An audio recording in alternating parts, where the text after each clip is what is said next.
Hello, everyone, and welcome back to another episode of Feeding Curiosity. I'm your host, Eric Wenzel, as always.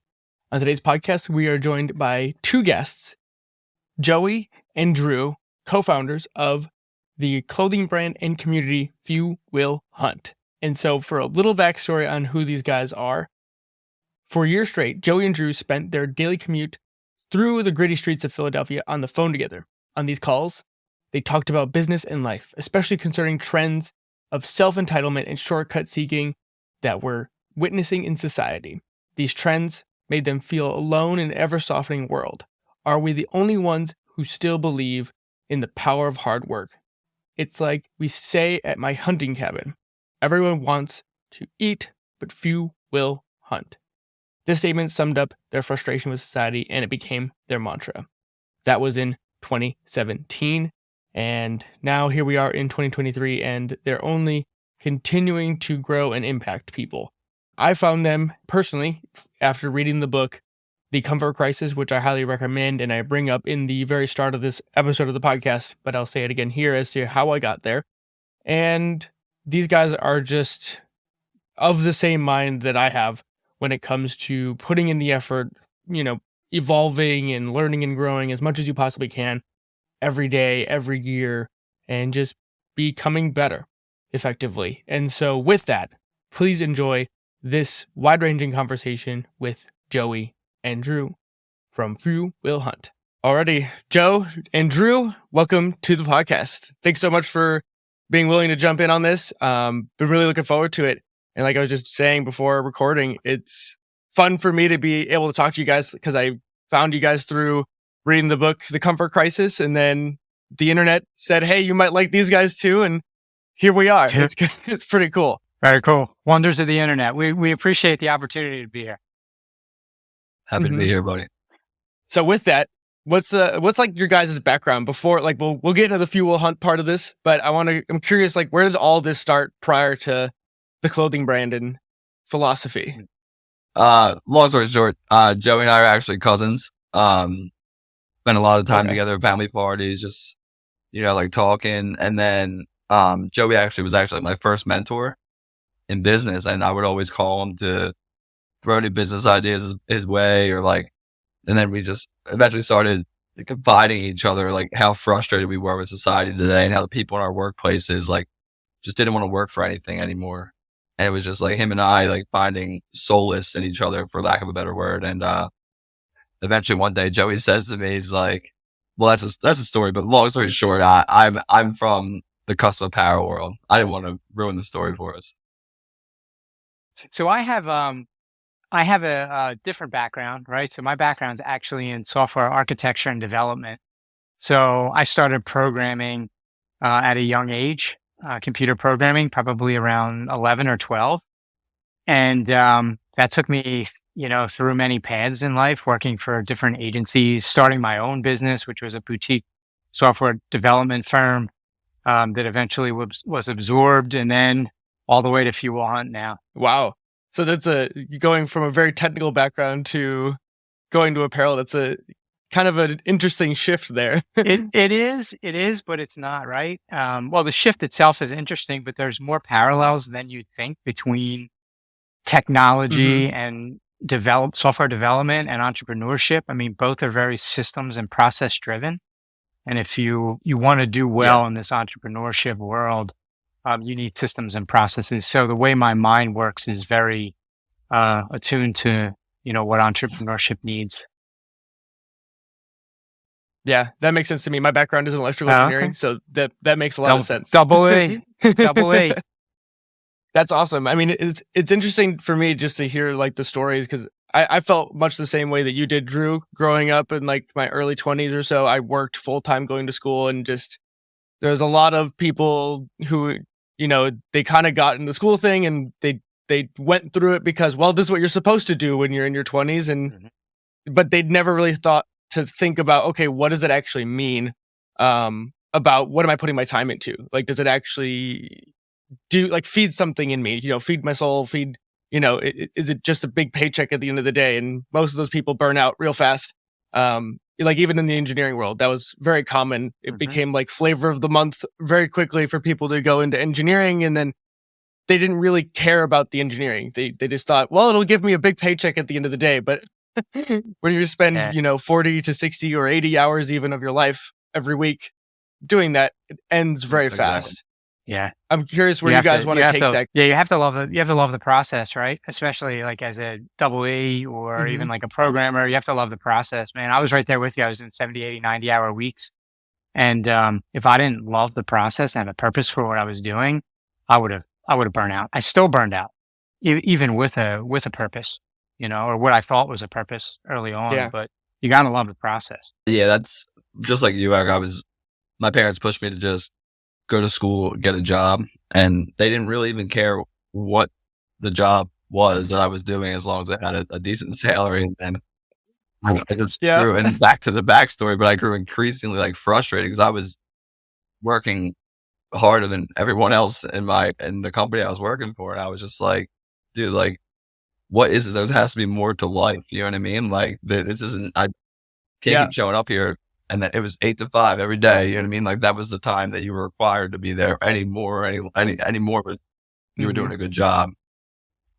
And, so I was just trying to like figure out like what like the purpose was to life. And I was called Joey and just complain, you know what I mean? Like, but I was in the same boat with you, Eric. I get that. And, having someone like Joey where you can actually have, I call it kindred spirits for me. Like I didn't have a whole lot of mentors, especially being like the young kid who had at times 2 jobs or was working full time in engineering. Everyone's like, you're insane for that kind of thing. So I was kind of making it up as I went along. And it turned out like, I think you'll resonate with this, but I would basically commute constantly between my bachelor's program and my job because there's no way I could live on campus. So it was like an hour one way. So 2 hours of driving every day I had class. So it's usually the days I was off of work were the days I had my class days.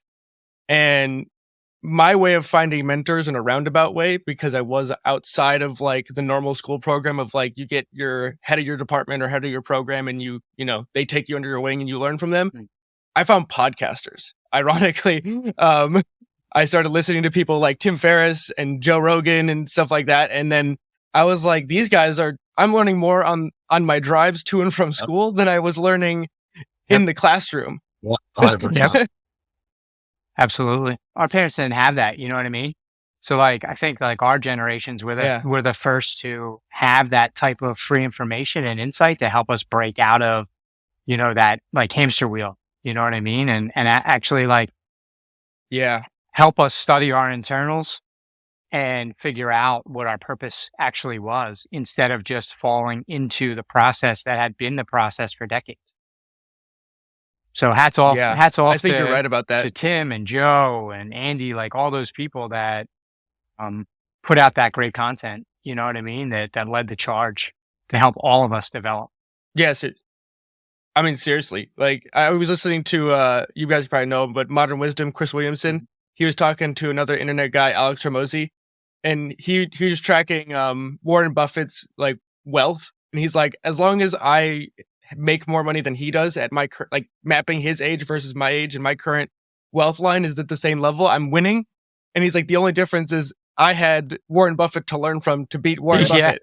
And like people, we love to undercut ourselves and say, well, I'm not that person, right? Like I'm not whoever you look up to. Mm-hmm. Well, it's like, you can learn from that guy. Just go find the books or the podcasts that they've been on and you've got the secret sauce already. Yeah. And those guys, they're doing what they do because they want people like us to learn from them and do better. Like, they're in service to us and in service to society, which I greatly respect, because it'd be very easy for them to just hold on to what they know and just use it for themselves and ride off into the sunset, but they do the opposite. So much respect to all of them for sure. It's funny. A lot of people don't, you talk about reading books and stuff, but like a lot of people don't like reading and talk about it like it's like a waste of time. But like realistically, like people are putting the shortcuts to anywhere you want to go in these books. Like, it's up to you to apply them. Like, I spend a lot of time reading. I love reading. You guys probably see my bookshelf to my left here. I have too many books, the ever growing list of, and we're going to get into this later. I recommended books and toward the end because I love it. It's just always worth sharing that. And for me is like one of the books that I like, it really hit me because historically I grew up with, sci-fi and things like that. Didn't really get into nonfiction until like late high school or so. And then I read, it was Jared Diamond's Guns, Germs, and Steel. And I read that book and I was like, oh my God, if everybody read this book, we'd change the world because it would change the perception on what people think of like what makes a successful country or a successful nation. And, some of the stuff was like inbuilt racism and things where people would be like, well, it was just Europeans, outcompeted everyone else and it's like, it just looks like that. If you change the geography of the world and you change the resource distribution, it like one of the things that broke my brain was like, why did the North and South America not have technological advancements like Europeans did? And it's basically just a latitude longitude thing is what it really comes down to, because you can't grow crops north to south as easily as you can grow east to west. Mm-hmm. Yep. And so it's like what you were saying initially is like the framework thing. Like when you apply an engineering mindset to almost anything, you can break it down to the simplest facts and be like, here's the reality of it, even though you might not like. Huge on mental frameworks. They cut all the bullshit out. And they help you apply effort to learn and grow. So I'm big on mental frameworks, but yeah, it's the truth. I mean, there's so many patterns and beliefs that we all have, and then you read a book like that and it just blows your mind because you're like, wait a second, here I thought these people were just this way, but there's actually like fundamental reasons that like set up whether it was their success or their growth as a nation or economy or colony or whatever. You know what I mean? So right. It like you say, we're frameworks. I'm not sure. It's probably one of you or who does all of like the parables you guys write. They're like almost like poems, or it's reads to me like the Tao or even Marcus Aurelius. I'm curious where that comes from because I think you guys are really good at like simplifying these ideas or turning it into something that like hits. Yeah. I appreciate that very much. I try my hardest to simplify or demystify what everybody perceives as complex. Drew and I say it all the time. It's what you want out of life is simple. It's just not easy. So the more that we can simplify that and communicate it clearly, the easier people will be able to execute on it. Because the work's going to be hard, right? So if we make it easy for them to start the execution, then they'll have momentum for all the hard stuff. So I didn't find stoicism until like way later in my life, but it was always in me, I guess. So that's how I don't know, that's I guess that's how it comes off that way. But I'm also like a big fan of like poetry and like I read a lot of like haikus and stuff. If you follow me on Instagram, I drop some haikus. They weren't the most popular, but I love them. And a lot of our posts come from that, because if I can simplify something in 3 lines, 7 syllables, 5 syllables, chances are, it's going to be like very relatable and understandable. Yeah, that's cool. Yeah, I was wondering about that because I would look at the framework of it and I'm like, because it fits perfectly in like the 9x16 frame of the phone, so you can really get the framing perfect. And it just, when I read it, I'm like, oh yeah, this feels like that, almost like samurai type culture or some of the stuff you'd read from the poets of the Eastern mythologies. Yep, for sure. I have cool. samurais on my arm and Bushido. Yeah, the way of the warrior is important to me for sure. Yeah, with age, that's awesome. Yeah, with age for sure comes the wisdom. A lot of failure, a lot of fuck ups. But yeah, with age, for sure. Like the big thing, like with my life, like kind of Joe, I think you might be able to recognize this or pick up on some of this more similar to me. My life wasn't really crazy into like the physical domain up until probably my early 20s when I finally got into a career and kind of was like, okay, here's what like, my future holds. Like I would see people who looked like me and they would be, stuck behind a desk finally. And this is before people were really kind of like the whole physical movement world has not, like blown up with the advent of Instagram and stuff. But before that, it was like, there wasn't many people talking about this stuff. It was kind of like, people talking about movement in a scientific way that made it interesting for me. But I basically created my own framework through that. And then since then, it's like, ever since I was like 21, it's been like a cornerstone of my life where I have to move in some way almost every day. So I'm curious, like where, like, because I feel like that's ingrained in the Few Will Hunt of like movement and like contacting reality, I guess. It is. It is. I love the way you put that, contacting reality. Yeah. Yeah, Drew.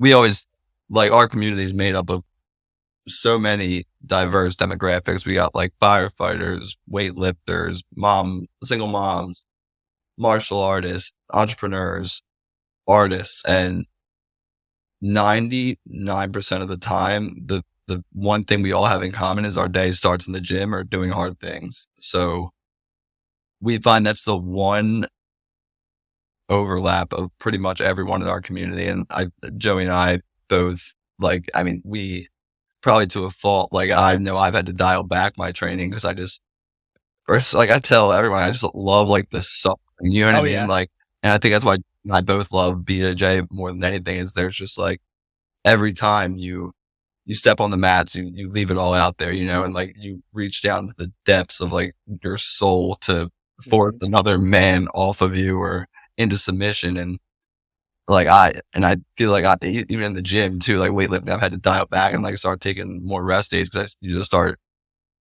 getting addicted to the pain. You know what I mean? Adrenaline junkie or pain junkie. I mean, brace the suck. Yeah, exactly.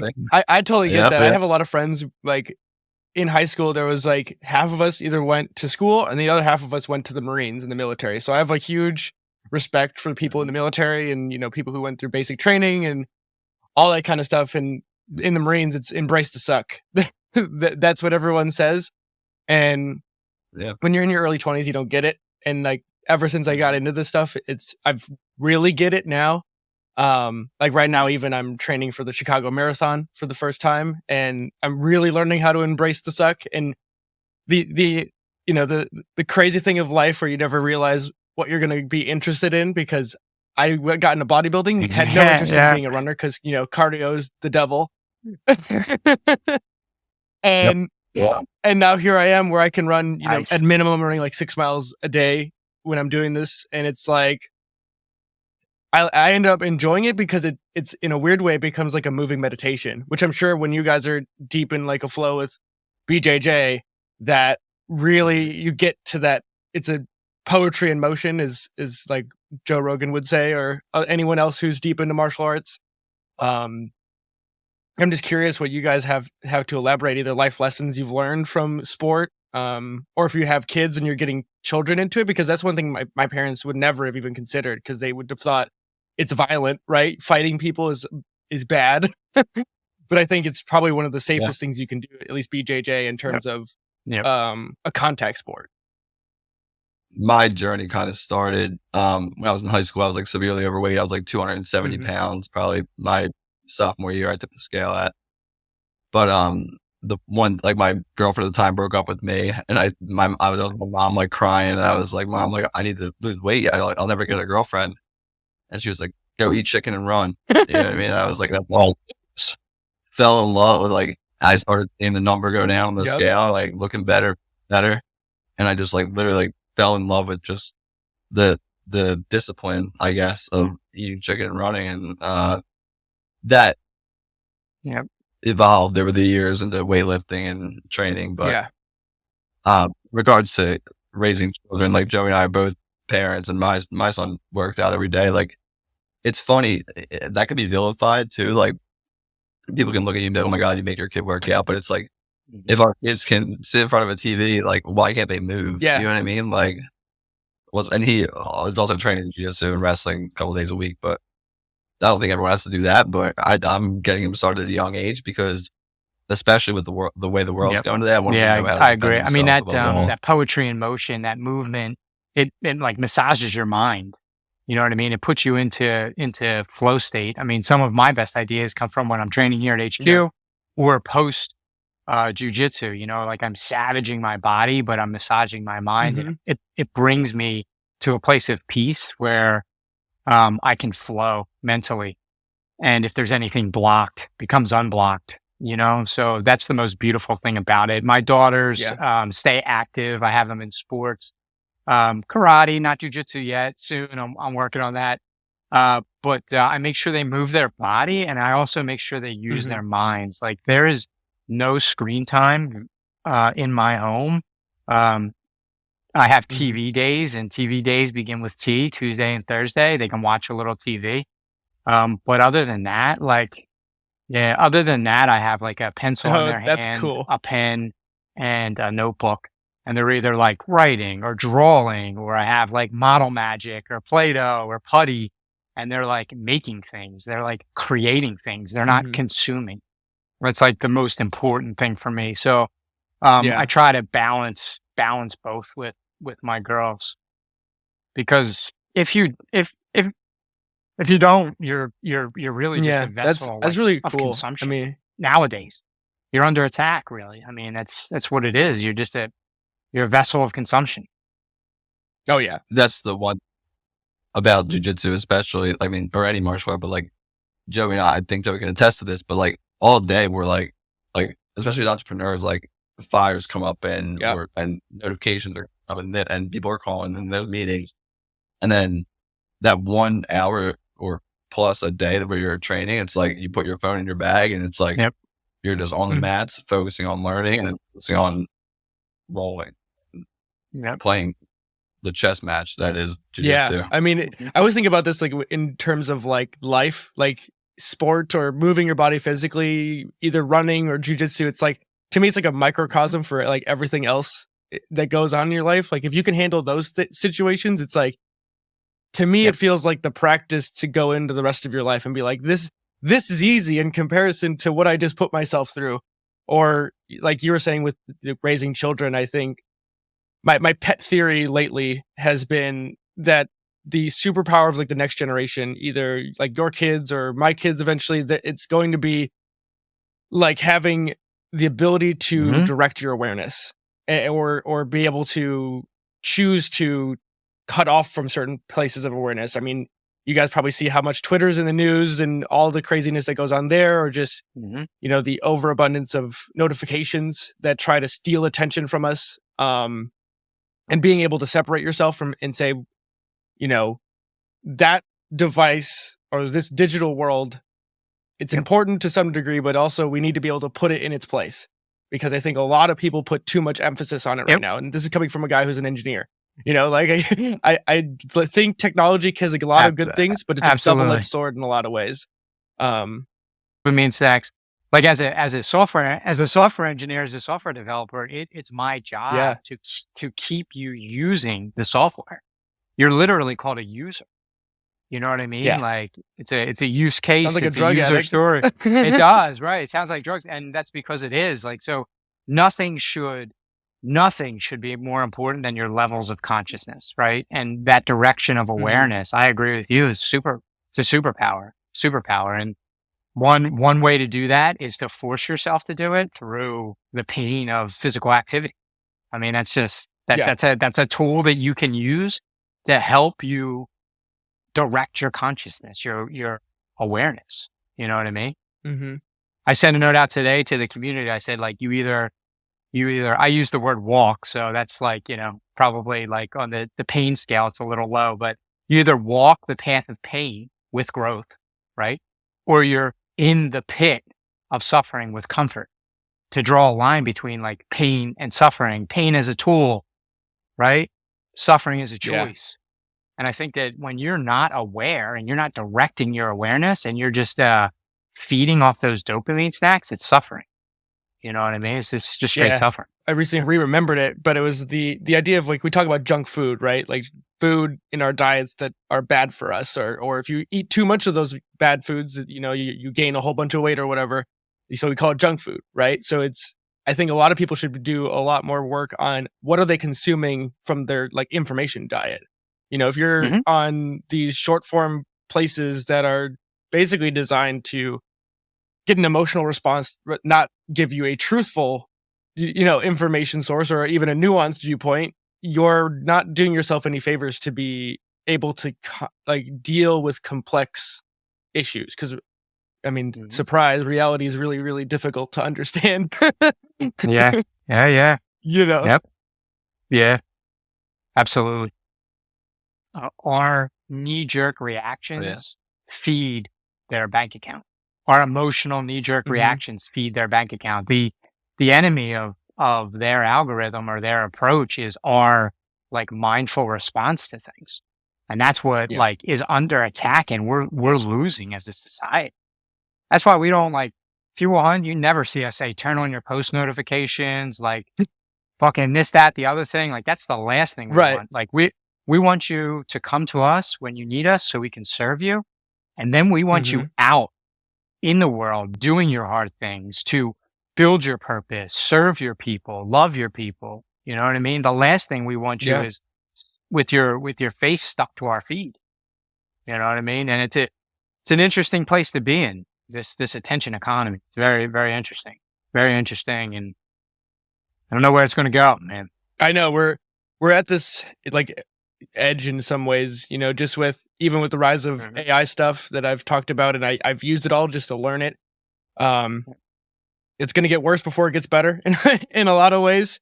But I think, you know, people like you guys who are trying to push the needle in the opposite direction, or at least get people, it's like how do you leverage the technology in a way that propels to the you know, instead of the black mirror, well, like what's the white mirror look like? And I think what you like, the philosophies you guys have grounded what you guys do in is indicative of what's possible. Like you guys keep talking about the community you guys have, and I think you should elaborate on that, because I think that's a thing people are crying out for. Because I think in previous times, community was like your local neighborhoods, maybe church, but nowadays a lot of those things have disintegrated, or people would just become so atomized that even your neighbors, you don't really care. I mean, it's also indicative too that both of you guys are your cousins. So it's another thing to show the bond on that level too. So like whatever you want to like elaborate on community. Yeah, I mean, it's what we're showing is the bright side or the light side of what technology can do for somebody. Like it can connect you with like-minded people that feel the way you do, so that you know you're not alone, and you can borrow power from them, and you can give your power to them to do these hard things that you have to do to advance yourself in life. And like 99% of people don't think that exists because they're in that attention economy. And that's just like where they are, you know what I mean? And they see community as like arguing and trolling, and let me find somebody that agrees with my viewpoint. You know what I mean? Instead of, you know, taking, you know, like our community, the basis is like taking your light, you know what I mean? And sharing it with somebody else to light their fire, you know, so they can do what they're destined to do and design their life. You know, community is started with community, and it'll never end, but we'll ride into the sunset with community too. Like it's our community is everything else. Everything. It's funny because back to the origin story, but Joey and I started we're the original community members, because we grew so frustrated with just the way things were going in society. And that's like you say, community used to be your church or your family or your neighborhood, but realistically, they are the 98% of society that is trending in the wrong direction, that you don't think like, you know what I mean, Eric? Like you feel alone around in a crowded room, you know what I mean? So Joey and I felt that way. We were calling each other literally every day on the way home from the office. And then Joey said to me, it's like, I sleep if you want. And I was like, what'd you just say, dude? We gotta get on a shirt, like ASAP. And then the Instagram came, and we just started finding more and more people that thought just like us and just wanted to read books and do hard things. You know what I mean? Like that is like Joey said, the bright light of social media is like, no matter what you're into, if you're into chess or you're into like dressing up like a baby, like you can find people that think just like you. Yeah, I know. Again, it's the gift and curse of it, but it does really feel like there is a group of people that, you know, they're not the most vocal people in the world because they're more interested in doing the hard thing for themselves rather than talking about it and sitting on top of a hill and or, you know, talking into the void, as I call it, in some sometimes because, they'd rather be out in the world or, even for me, like this podcast started because me and my closest group of friends who I've known now for like 20 years, who are prominently featured all over this podcast, we would just go to bars and, over a couple beers, talk about consciousness and just life and then get nowhere, but feel like we feel like we accomplished something. Like that was a great conversation. And then it was like slowly but surely it's grown from there because I do a lot of research to make sure I follow the right people, not just, junk food. And that's how I get connected to people like you guys. And I'm so glad that I even just, reached out to see, because this is it. Like, maybe we can't be in the same physical place, but we can connect with this. And it's just cool to see. That's funny you say that. You would have a great conversation but get nowhere. And that's one of the mental work things I do. Like I like to challenge myself to connect with people of different perspectives or fresh perspectives that I might not have on things. Yeah. Because it challenges you to grow rather than me and Joey could talk for hours and just like sit and spin in circles. You know what I mean? Because we think the exact same way. So it is always, like you said, a good idea to open up a new forum like this podcast and get fresh perspectives or I mean, the way I call it is like call bullshit on yourself, right? Like you could sit and swim in your own waters, like if you're a fish, right? Like what's the air you're breathing? And so like you could sit in your comfortable waters all the time, but you should go out and check your beliefs and check yourself before you wreck yourself. And you don't grow. Like you might have like a strong, like there's a saying, this was Peter Thiel who said this: strongly held beliefs, but loosely held. So basically it's very scientific in the way, but it's anytime there's new evidence that doesn't support your hypothesis, or maybe it does support your hypothesis, but you should be willing to let go of it and adjust in real time, because I mean, that's just the way it is. I mean, science is not like, people like to treat science like a religion, but it's not. Exactly. It's a process to discovery. And I think we should all behave that way, right? Like our habits, our routines, our books, whatever you call it, should be up to, being shredded at a moment's notice. I agree. It's funny. People always be like, oh, well, you changed your opinion or your outlook on that thing. I'm like, exactly. Like when I say like, I'm not one thing or the other. Like, I believe that like a lot of life is not black or white. A lot of it is gray. A lot of it is in the gray. And, even Fuel Hunt, like we think from first principles. We think from freedom, service to others, and hard work. Like that's how we think. Not every community member agrees with each other above those first principles, but they have those core first principles, which allows us to all have a conversation, learn from each other, grow, so we try to keep it rooted in those first principles and that like first principle thinking, and treat it like a process. Like you said, you know what I mean? Goes back to like as you're an engineer, I'm an engineer. Our minds probably work very similar. Even what you said about science, like that's exactly how I feel about it. And, nowadays with the spin cycle and the attention span, it's crazy what folks have done to science. You know what I mean? To bend it into a vehicle, an emotional vehicle, instead of like a process, a method. Yeah. I mean, it's crazy to me. Like I went down the rabbit hole of like vaccine science and stuff like that with everyone getting crazy during the pandemic. And I was just like, there's a book on it. It's called, oh man, but it's about Andrew Wakefield. If you Google Andrew Wakefield, he's kind of like the originator of the whole anti-vax movement. And he was basically a doctor with delusions of grandeur. He wanted to be something, and he basically had a pet theory, and he made it exactly what he wanted. And his whole thing was about finding a link to autism around vaccines. And to some degree, it's like, I don't blame the parents looking for an answer. And then you have a guy who's a doctor and you believe him, you trust him. Yes. And now it's like some of these ideas have escape velocity where it somehow catches on and it gets, it gets to this thing, but it's not rooted in reality. It's like this, if you look at the study, it's like 12 patients. And like the thing that makes me like most annoyed is like, we don't have people who treat science and give people literacy, like scientific literacy in the world. And the only way you can actually do this is having really uncomfortable conversations, because people will look at you and say, well, are you saying bad things about someone with, a bad disease like autism. And it's like, no, that's not what I'm saying. It's like, it's the same thing with diet. Like I call the diet wars.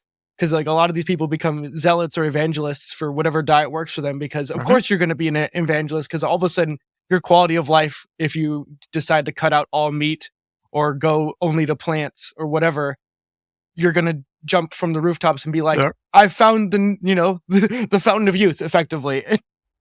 And to me, it's always like, yeah, but that's not good. You can't just prescribe that to the entire world. It doesn't propagate. The reality of propagate like that. It's that, you're right. You nailed it. Like the escape velocity. That's exactly what it is. Like as soon as it's out there and technology accelerates that opinion, puts it in front of the masses, and it confirms their bias, or it confirms what they're looking for, whoever it is, whatever situation, it's like off to the races.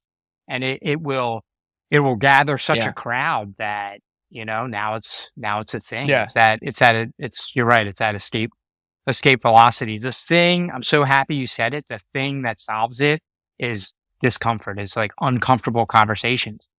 And the world we're in now, those don't happen anymore, and that's one of the reasons why, again, one of our messages, like prefer pain, like prefer that discomfort. Like in order to crack the code or change society, we need to do uncomfortable things. It's just the truth. Conversations included. Yeah. I mean, it's one of those things, right? Like society, or all of human history up until probably like 150 years ago, we had no really comfort, right? Like you basically had a fire and that was about as comfortable as you could get. And then maybe a whole bunch of layers of clothes. But for the most part, it didn't matter how rich you were, you still had to embrace the suck of reality. Talk about escape velocity on comfort. You know what I mean? Like exactly. Yeah. That's what I mean. And it's only getting more comfortable. But I feel like so many of us forget just like how ridiculous this period of time is. Like to be born, anywhere from like the probably 80s onward, you're living in a insane moment of time that no human ever, from the beginning of time would have ever dreamed possible. And we're dealing with a lot of issues because we have so many of these things that, I mean, quite frankly, young people, myself included, probably have no idea what it's like, what it'd been like to survive in harsh conditions. But part of it for me is like, well, if I grew up and have the opportunity to be born in a suburb, I'm going to put myself in difficult situations such that I can, be able to weather the storms of life. And that's a very stoic way of looking at it. And I wouldn't have called it stoicism until pretty recently myself. But I've always kind of just leaned into that, like, well, I'm going to be prepared because absolutely, I have to. Absolutely. That circles back to the parenting question for me, is like being a parent and being able, like, I personally went through a lot of my childhood and growing up was like really hard, like not as hard as everyone's, but or some people's, but it was hard nonetheless. And I believe that the trauma and struggles I went through made me the resilient individual I am today. And being a parent in today's society, especially, my son has a lot of things easy. He comes from a happy household where his parents love each other. He goes to a great school, lives in a great neighborhood. And I always think to myself, like, is he not going through enough or having enough hardship to be a resilient individual? So I try and make him do hard things, like you said, like put him in hard situations, to help him become a resilient young man. So, I mean, that's something that I think back to often. That's funny you say that. I mean, I think it's true.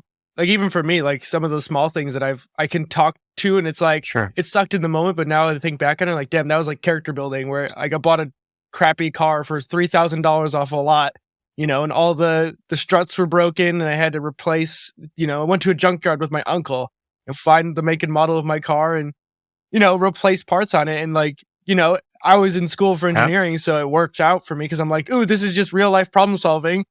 But, part of me is like, dude, that should be a class for people. Sure. Like, what's fun, like the more Joey and I grow this community and this company and this business, the harder things get. And every day I say to myself, like, no matter how hard things are getting, I'm like, this is a test. This is going to make me a stronger individual on the other end of it, on the other side. So like, I do wake up truly grateful every day for the adversity as much as the blessings. For sure. It makes you appreciate it that much more, right? All right. Yeah. So we foreshadowed all the books. So any books that you guys would recommend or recommend often to your community, because I'm sure you guys are constantly sharing books with people. I'm going to stick to my rule of one. You want to do every show. You want to give 3? So there's just one that I'm going to recommend, because I feel like I don't know where your listeners are at, in their journey of life or their personal development journey or whatever. But I always recommend one. It's 12 Pillars by Jim Rohn. It's I do not read any fiction, but it's a fictional story that highlights the pillars of personal development. You can literally read it in one night. It changed my life, and that's the one that I recommend. It literally covers everything. It covers health, relationships, business, attention, discipline, curiosity, everything that you need to arm yourself to design your life. So 12 Pillars by Jim Rohn. Pick it up, read it, change your life. Agree with 12 Pillars 100%. In any, like Joey said, any part of your journey, like that book will change your life. The book that changed my life personally and just got me I read it at the perfect time in college, just start thinking differently, was Rich Dad Poor Dad by Robert Kiyosaki. And that book is truly, I would say, what turned my life around and going in a different direction. But a book I did read recently, which is a nice refresher that I'm myself recommending, is The Monk Who Sold His Ferrari. Oh, cool. I haven't heard that one. I'm not sure who the author is, but that was a great read for me. Awesome. I will have links to those for people in the show notes so they can go find them. I'm definitely probably going to be picking up, if not all of those, but at the very least 12 Pillars, because that sounds really interesting. I was actually just reminded of, there's a book called The Courage to be Disliked, and it's kind of, it's written in Japanese style of a parable, kind of, where it's, you got to go do the thing. Yep.